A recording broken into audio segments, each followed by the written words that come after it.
नमस्कार, स्वागत है आपका एनडीटीवी इंडिया के इस नए शो हम भारत के लोग में। मैं हूं आपके साथ सुमित अवस्थी। रक्षाबंधन के मौके पर आप सबको बहुत बहुत शुभकामनाएं। आज का ये शो खास तौर पर महिलाओं के लिए ही हमने तैयार किया है।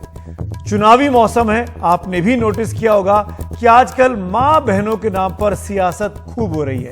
आज बात इसी अहम मुद्दे पर करेंगे कि आखिरकार क्यों नेताओं को, राजनेताओं को महिलाओं की इतनी चिंता हो गई है।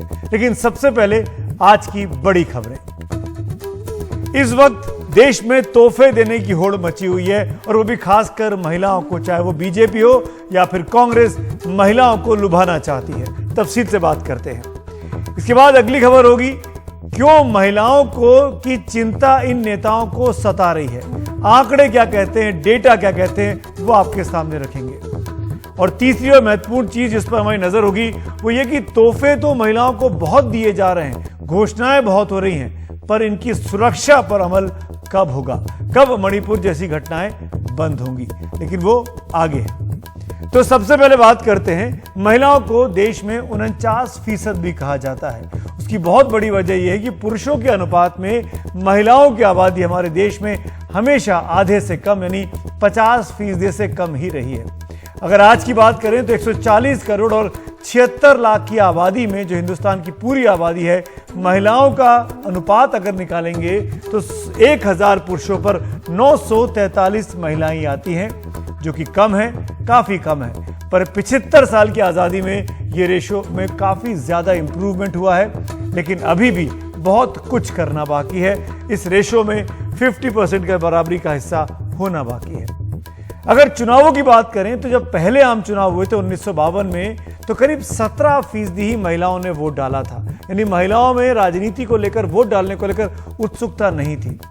पुरुषों के मुकाबले 8% हमेशा महिलाओं का वोट परसेंट इस देश में 4 चुनाव पहले तक कम रहा, जो कि एवरेज है।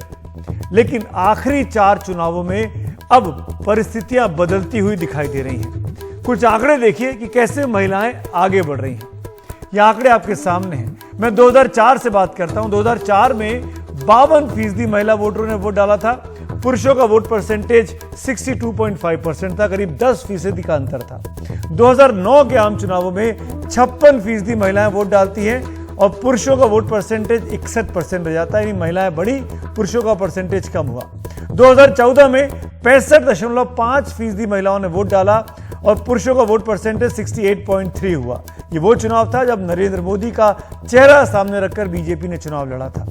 2019 में जब मोदी को दोबारा चुनना था, तब देखिए कैसे कहानी बदल गई। 67.18%, 67.18% महिलाओं का वोट परसेंटेज रहा और पुरुषों का 67.01। यानी महिलाएं 2019 के चुनावों में वोट डालने के मामले में पुरुषों से आगे निकल गई। ये पहली बार हुआ था। ये उस चुनावों की सबसे बड़ी खबर थी। इसीलिए चुनावी मौसम में पार्टियों को मां बहनों की आजकल खूब याद आ रही है, महिलाओं की याद आ रही है। इसकी एक वजह यह भी है कि महिला चुनावों की दिलचस्पी अब चुनावों में बढ़ गई है। तभी तो अब हर पार्टी है, हर सरकार महिलाओं के लिए योजनाएं बनाती है और उनका ढिंडोरा पीटती है। अगर अब मोदी सरकार की बात करें, जो उन्होंने महिला स्पेसिफिक योजनाओं की घोषणा की है, तो ध्यान से पढ़िए क्या क्या स्कीम्स चल रही है महिलाओं के लिए। बेटी बचाओ, बेटी पढ़ाओ।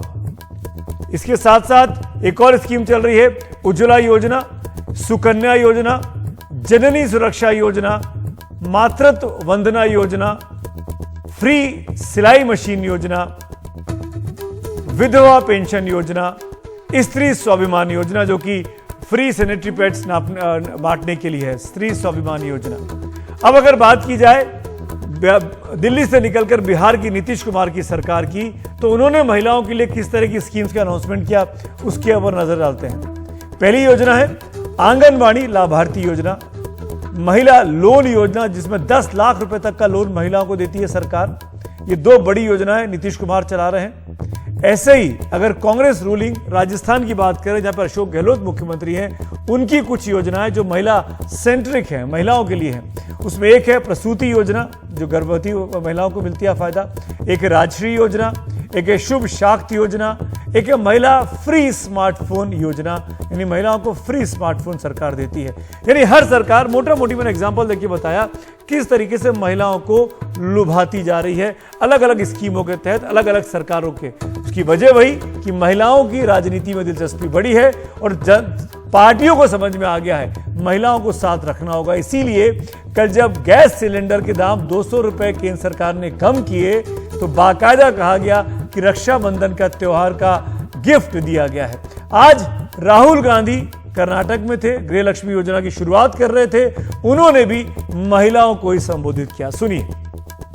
मैं माननीय प्रधानमंत्री जी को विशेष अभिनंदन देती हूँ, आभार व्यक्त करती हूँ और रक्षाबंधन की सभी बहनों की ओर से बहुत बहुत शुभकामनाएं देती हूँ। लेकिन साथ ही ये गौरतलब है कि लगभग 9 करोड़ 60 लाख गरीब बहनें उज्ज्वला योजना के अंतर्गत सेवा पाती हैं और उज्ज्वला योजना में वर्तमान में 200 रुपये का रीफिल प्रति सिलेंडर लगभग 12 सिलेंडर्स के लिए दिया जाता है।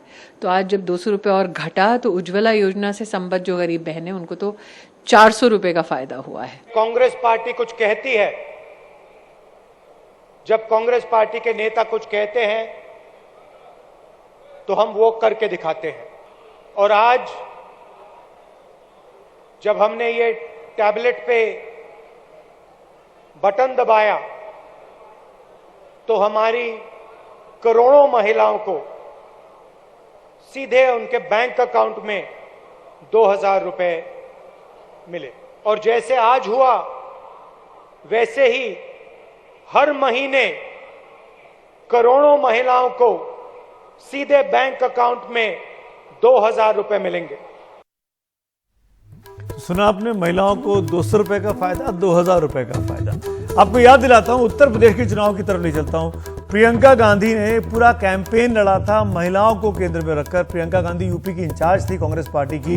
लड़की हूं लड़ सकती हूं के नाम से कैंपेन तैयार किया, 40% टिकट महिलाओं को दिया। यह अलग बात है कि महिलाओं के लिए इतनी बड़ी बड़ी घोषणा करने के बावजूद भी कांग्रेस पार्टी का परफॉर्मेंस यूपी में उतना इंप्रेसिव नहीं रहा जिसकी उम्मीद कांग्रेस के आला कमान ने की होगी। अगर और राज्यों की बात की जाए बारी बारी से कि इस वक्त क्या चल रहा है, खासकर उन राज्यों में जहां पर चुनाव हैं इस साल के आखिर में, मैं मध्य प्रदेश, राजस्थान और छत्तीसगढ़ की बात करता हूं। शुरुआत मध्य प्रदेश से करते हैं। मध्य प्रदेश में इस बार आधी आबादी ईवीएम में अपना पूरा फैसला देने वाली है। मुख्यमंत्री शिवराज सिंह चौहान हर दिन अपने सम्मेलनों में बहनों के लिए कोई गाना सुना देते हैं, कभी कोई घोषणा करते हैं। जब से चौथी बार मुख्यमंत्री बने हैं, हर सरकारी आयोजनों से पहले मुख्यमंत्री कन्या पूजन करते हैं। वजह भी है और वजह बहुत साफ है कि राज्य में 5.41 करोड़ यानी 5 करोड़ 41 लाख से अधिक मतदाता हैं, जिनमें 2 करोड़ 80 लाख पुरुष हैं और महिलाओं की संख्या 2 करोड़ 61 लाख मतदाताओं की है। 1257 ट्रांसजेंडर्स भी मध्य प्रदेश में मतदाता है। ये तो ही वोटिंग कितना वोट परसेंटेज है पुरुषों का महिलाओं का। जाहिर सी बात है कि इन मतदाताओं को अपने पाले में लाने के लिए कांग्रेस और बीजेपी दोनों दल घोषणाओं की बाढ़ लेकर आए हैं। कुछ मुद्दे कांग्रेस लेकर आई है महिलाओं के लिए, तो बीजेपी ने कांग्रेस से झपटने के लिए भी इसकी तैयारी कर ली है। कांग्रेस ने पलटवार किया तो बीजेपी फिर आगे बढ़ गई। देखिए कुछ उदाहरण आपके सामने। चुनावी मौसम चल रहा है। बीजेपी ने लाडली बहना योजना में 1000 रुपए महीने से शुरुआत की, तो नारी सम्मान योजना में कांग्रेस ने 1500 रुपए महीने का वादा कर दिया। बीजेपी इसी महीने लाडली बहना को 1250 रुपए देने लगी, यानी 1000 से बढ़ाकर 1250 रुपए आ गई। वायदा इसे हर महीने 3000 रुपए तक ले जाने का मुख्यमंत्री कर चुके हैं। अब बात कांग्रेस की गैस सिलेंडर की करते हैं। कांग्रेस के गैस सिलेंडर 500 रुपए में देने के वादे पर बीजेपी ने सावन में गैस सिलेंडर 450 रुपए में देने का ऐलान भी कर दिया। कांग्रेस के बिजली बिल में 100 यूनिट माफ करने के वादे को 100 माफ और 200 पर हाफ पर गरीब बहनों के लिए जो कहा गया, बिजली 100 रुपए और महीने करने का वादा कर दिया गया। यानी दोनों पार्टियां महिलाओं को लुभाने के लिए स्कीम्स का अनाउंसमेंट कर रही हैं। वादे तो खूब किए जा रहे हैं, लेकिन एक नजर अगर महिलाओं के खिलाफ अपराध जो मध्य प्रदेश में हो रहा है उनके आंकड़ों पर नजर डालना भी जरूरी है। मध्य प्रदेश में जो आंकड़े आपके सामने हैं, 2018 में 28,942 महिलाओं के खिलाफ अपराध हुए। 2019 में यह आंकड़ा 27,560 पर पहुंचा, 2020 में 25,640 पर और 2021 में यह आंकड़ा बढ़कर 30,673 पहुंच गया। यानी 18 के मुकाबले 21 आते आते महिलाओं के खिलाफ अपराध बढ़ा है मध्य प्रदेश में। ये एनसीआरबी का डेटा है। अब एक और पड़ोसी राज्य छत्तीसगढ़ की बात करते हैं।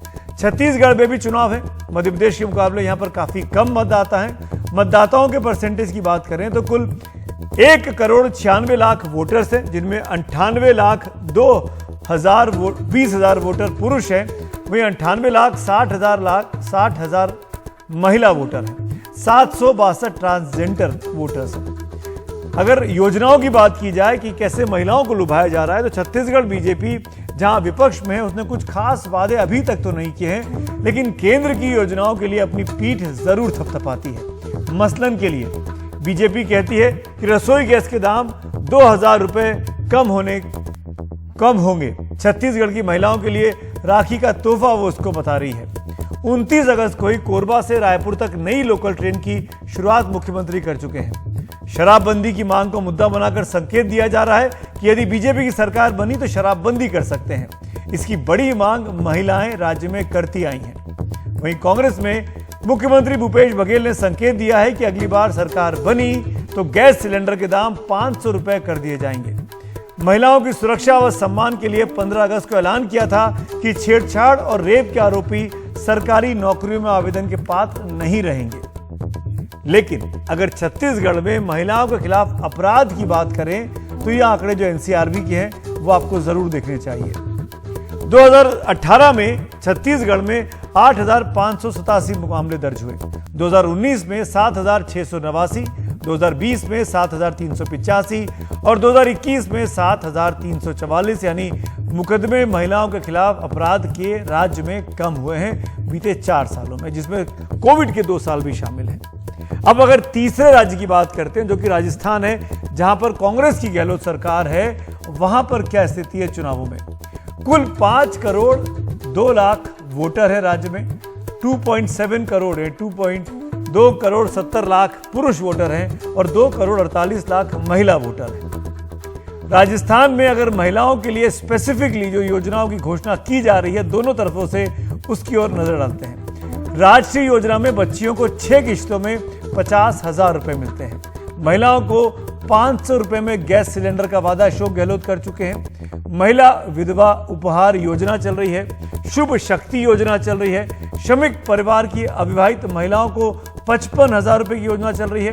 प्रसूति योजना में श्रमिक परिवार की बेटी के जन्म पर 21,000 रुपए, बेटे के जन्म पर 20,000 रुपए।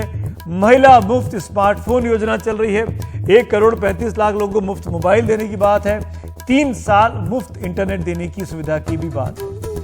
लेकिन राजस्थान के खिलाफ अगर राजस्थान में महिलाओं के खिलाफ अपराध के आंकड़े दिखाएं तो 2018 में यह आंकड़ा 27,866 पर था, 2019 में ये 41,550 पर चला गया, 2020 में 34,535 पर और 2021 में फिर 40,738 पे आ गया। यानी कुल मिलाकर देखा जाए तो अपराध महिलाओं के खिलाफ कम नहीं हुए हैं छत्तीसगढ़ को छोड़ के। इसीलिए एक लाइन यहां जाते जाते मैं जरूर बोलना चाहूंगा, इसके पहले कि ब्रेक की ओर आगे बढ़े, कि सरकार ने सिलेंडर तो सस्ता कर दिया, बहुत ठीक है, पर इन महिलाओं को सुरक्षा भी दे दो। सरकार ने फ्री बिजली भी दे दी, अच्छी बात है, पर समाज में बराबरी का हक भी दे दो। सरकार ने फ्री लोन देने की, सस्ता लोन देने की बातें की अलग अलग सरकारों ने, बहुत अच्छी बात है, लेकिन सबसे बड़ी बात है कि इन महिलाओं को घर से बाहर निकलने पर सम्मान मिले, उसको भी तो इंश्योर करो। क्यों आपकी सरकारें बनते हैं, क्यों मणिपुर जैसी घटनाएं होती हैं, क्यों आज भी आदिवासियों पर ज्यादती हो रही है, ये सोचने की बात है।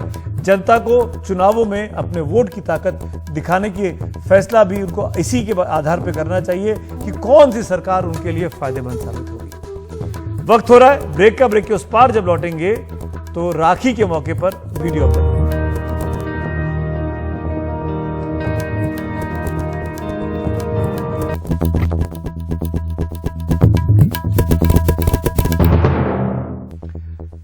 राखी का दिन है, राखी की शुभकामनाएं आप सबको। इसलिए राखी के मौके पर एक बहुत खूबसूरत तस्वीर आपके लिए लेकर आए रक्षाबंधन के मौके पर। जरूर देखिए आज का वीडियो ऑफ द डे, जहां रक्षाबंधन के दिन बहनों ने भाइयों की कलाई पर राखी बांधी। लेकिन आंध्र प्रदेश के कर्नूल का ये तस्वीर है, जहां पर एक स्कूल के बच्चों ने इस त्योहार पर राखी के आकार में एक अद्भुत प्रदर्शन किया। इसका जब आप लॉन्ग शॉट देखेंगे तो समझ में आएगा कि ये क्या हो रहा है। क्लोजअप में समझ में नहीं आता, लेकिन लॉन्ग शॉट में जब आप देखेंगे तो ये दिखेगा बहुत बड़ी सी राखी बच्चों ने बनाई है। ये देखिए,